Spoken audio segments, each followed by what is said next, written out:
ক্যাম্পাসে শতাধিক CC camera আছে। আমাদের যকচুর ক্রীড়া সম্পাদক পরিবারের আগেরবার হামলা হয়েছে, আমরা সিসি ক্যামেরার ফুটেজ চাইছি, প্রশাসন আমাদেরকে দেয় নাই। আপনারা এখানে জাতীয় মিডিয়া আছেন, আপনারা জাতির বিবেক, এই দেশের বিবেক, আপনারা এখন প্রক্টর অফিসে যান, আইটি সেলে যান, প্রত্যেকটা সিসি ক্যামেরা নেন।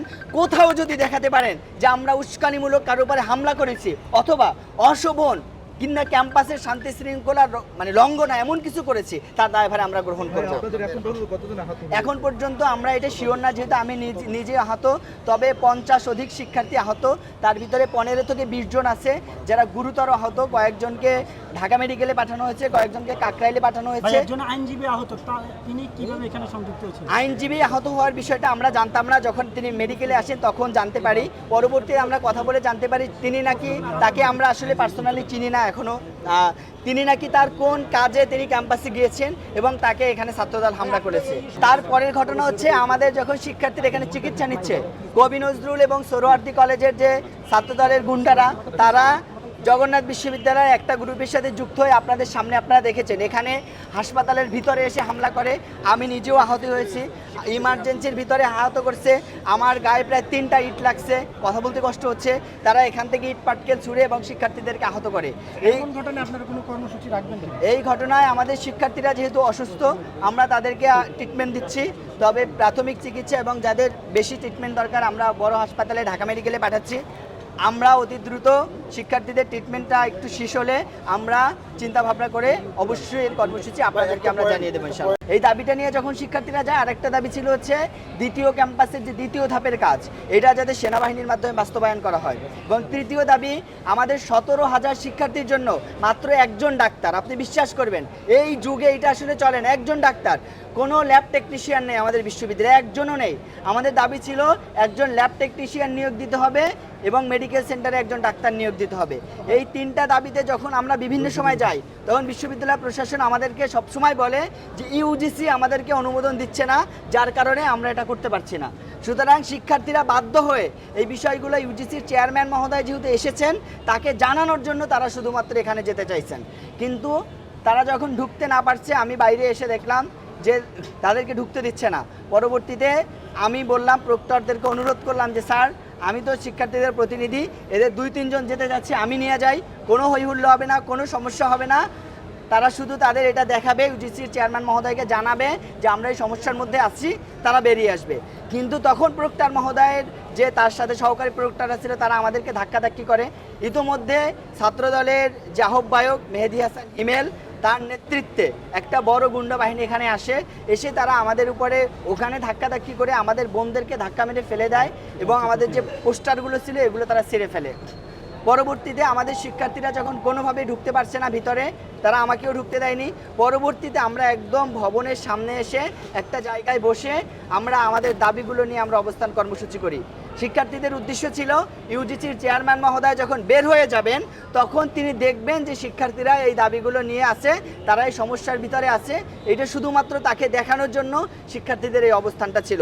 কিন্তু দুঃখের বিষয়, 5 থেকে 7 মিনিট অবস্থান করার পরে আমাদের যে প্রক্টর মহোদয় নাসিরউদ্দিন স্যার এসে আমাকে জানায় যে তোমরা যদি এখান থেকে না উঠে যাও, তোমাদেরকে ফোর্স করে সিন ক্রিয়েট শব্দটা ব্যবহার, সিন ক্রিয়েট করে তোমাদেরকে এখান থেকে আমরা উঠিয়ে দেব। তখন আমরা জানাই যে স্যার, আমরা তো কোনো মারামারি করতে আসি নাই, আপনি যদি আমাদের বসতে না দেন উঠাই দিলে দিবেন, কিন্তু যতক্ষণ বসছি আমরা আমাদের দাবির কথাগুলো জানাতে চাই। পরবর্তীতে আমাদের পরিবহন সম্পাদক, পরিবহন প্রশাসক আমাদের তারেক বিন আতিক স্যার আসে, তিনি এসে আমাদেরকে জানায় যে তোমরা যদি এখন না উঠো তাহলে ছাত্র দলকে দিয়ে তোমাদেরকে এখান থেকে উঠিয়ে দেওয়া হবে, এখানে রাস্তা ক্লিয়ার করতে হবে আমাদেরকে। তখন আমরা বলি যে স্যার, আপনারা যদি এইটা করেন, একজন স্যার হিসেবে শিক্ষার্থীদেরকে আপনারা এমন আচরণ করেন, এইটা তো ফেসিবাদী আমলের আচরণ হয়ে যাচ্ছে। আমরা তো এখানে কোনো ধরনের অসঙ্গতি কিছু করছি না, আমরা শুধুমাত্র শিক্ষার্থীদের দাবিগুলো তুলে ধরছি। তার 3 থেকে 4 মিনিটের ভিতরে স্যার যখন চলে যায়, তারপরে ছাত্রদলের একটা বড় দল আসে, প্রায় 70-80 জন বা 100 জন হবে।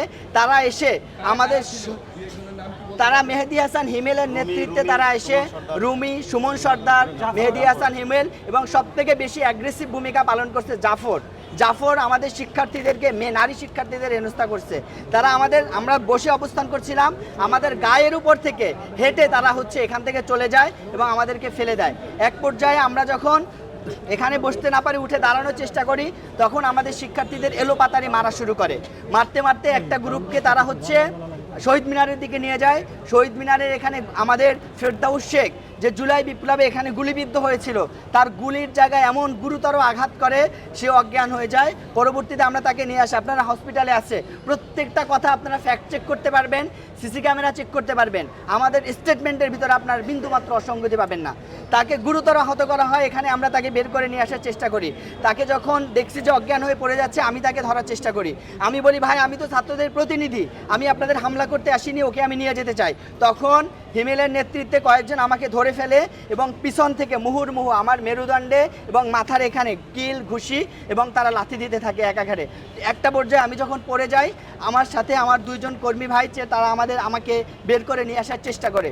তারপরে হচ্ছে আমি দেখতে পাচ্ছি আমাদের আরেকজন শিক্ষার্থীকে তারা মেরে রাস্তায় একদম শোয়াই ফেলছে, মাথায় রক্তে একদম রঞ্জিত হয়ে গেছে ক্যাম্পাস। আমি বলি, ভাই ওকে আমার কাছে দেন, আমি নিয়ে যাই। বলতেছে না, তুই ক্যাম্পাসে থাকতে পারবি না, তোকে বের করে দেওয়া হবে।